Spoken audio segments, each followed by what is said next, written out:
let me drop this off right quick. People think that abandonment is just when somebody physically walks out of your life. And through my own experience and just knowing, it's not always just the physical, somebody physically leaving your life. Sometimes it could be that somebody abandons you emotionally or mentally or spiritually. And honestly, out of all of those, I think that somebody abandoning you physically is probably the easiest one to deal with. Because I know in my own experience, my last relationship, we spent a lot of time together, and, the physical presence was always there. However, when it came to feeding me on an emotional level, on a spiritual level, on a mental level,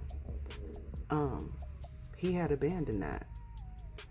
And I felt the abandonment while I was in the relationship with him. So my thing is, people need to understand that you could be with somebody and still feel so alone.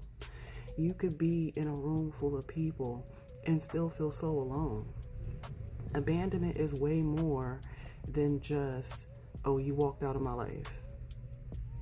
The scars and the healing it takes to heal from, emotional abandonment, that is tough.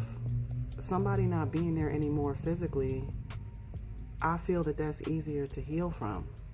But all those ties and those emotional things, those spiritual things, then having to think about, so not only did you just abandon me, but you abandoned the commitment.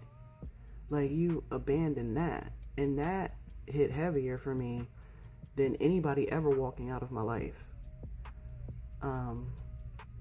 And I also feel like that's what caused the confusion in the end with me and him feeling like I don't understand, because I personally had checked out emotionally out of the relationship months before I actually physically left. I abandoned the relationship because I felt abandoned in the relationship. So yeah, abandonment issues, a lot of layers to that and a lot to unpack.